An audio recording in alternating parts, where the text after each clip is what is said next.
I am super late on this review. I am like 1 week late, and I am sorry. Just there were a lot of movies I had to see. I had to see Thor Ragnarok. I had to watch The Punisher. I would have saw Justice League on Thanksgiving Day because me and my family always go see a movie. But we all opted to see Daddy's Home 2. Which, by the way, it was funny, but I don't see why Justice League is getting so much hate. It's a really good movie. In fact, I just believe people are just hating on it because they just want to bash Zack Snyder and just try and find a flaw in every single movie they watch. I think someone actually commented that they didn't like Justice League because Aquaman wore jeans when he was on land. I mean, he's on land. He's supposed to wear human clothes. Seriously. That is why I don't listen or trust Rotten Tomatoes, because these online critics are just a bunch of nobodies. To be honest with you guys, you don't have to watch Batman vs. Superman to get what's happening in Justice League, because they do a pretty decent job in explaining what's happened up to that point in the DC cinematic universe. The movie itself felt like it was an adaptation of the very first Justice League story arc in the New 52 run of DC, which, if you don't know, is... hold on a second. Never mind. Apparently I just remembered that I sold all my New 52 graphic novels in a garage sale. Probably should have not sold the very first volume. But anyways, it kind of felt like a adaptation of what Justice League War was based on. So the very first, as I said, Justice League arc that they did in the New 52, where Darkseid comes to Earth and all these parademons start popping up into little looking boxes and blah blah blah blah blah. So it kind of felt like that in a sense. Just lose Green Lantern and yeah.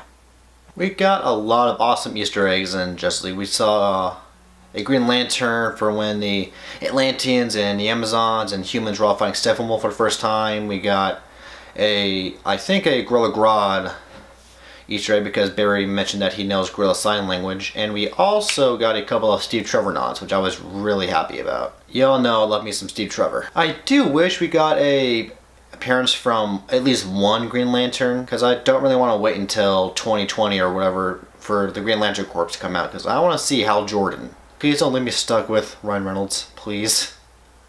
I can't, I don't like that movie, even though I own it on Blu-ray. It was a dumb choice, alright. Ray Fisher, Jason Momoa, and Ezra Miller all did a really awesome job with their respective characters. I think Ezra was the breakout character in the movie because he was awesome, he was funny. Someone complained about how he ran in the movie, and they compared it to how Ace Ventura ran in the second movie, where he gets darted and he has spaghetti arms. Again, these are just people who are trying to find a flaw in the movie. To be honest, they kind of brought back Superman a bit too early in the film. I expected him to come back towards the final fight, or right when the climax happens, and not just they gather and the first hour into it, they're like, oh hey, let's bring back Superman. I also wish he had the black suit. That was something I was really wanting to see, but I guess people have different ideas. Also, I don't see why people were complaining about his CGI'd out mustache. I could barely notice in a lot of shots. I mean, yeah, there's some shots you kind of notice, but to be honest, it doesn't really take you out of the film.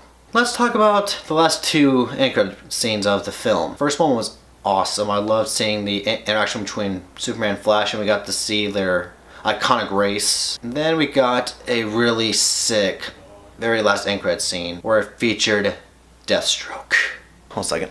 I think I'm starting to bounce out of frame a little bit. But anyways, so here's how the end credit scene goes. So it starts up at Arkham, and a guard goes to get Luthor out of his cell, only to find out that Luthor switched with a lookalike. We then cut to, I believe it's Italy or something like that, and Luthor's on a yacht, and up comes Deathstroke, played by Joe Manganiello. And they talk, and then Luthor says, we need to start a League of Our Own, which means we're either getting a Injustice League or a Legion of Doom. It will definitely make up for the Legion of Doom on Legend of Tomorrow. I'm sorry, but that was lazy. Overall, I really enjoyed this movie. It was a really fun movie to watch. I am curious to see if they'll release the Zack Snyder edition of the film, which I will be really interested to see how different it is from the one we got in cinemas, and also to see what was not changed by Joss Whedon, and that's about it. Anyways, if you want to see my Punisher review or my Thor Ragnarok review, click here. And make sure to subscribe to my channel for new content every week. And I will see you guys next time.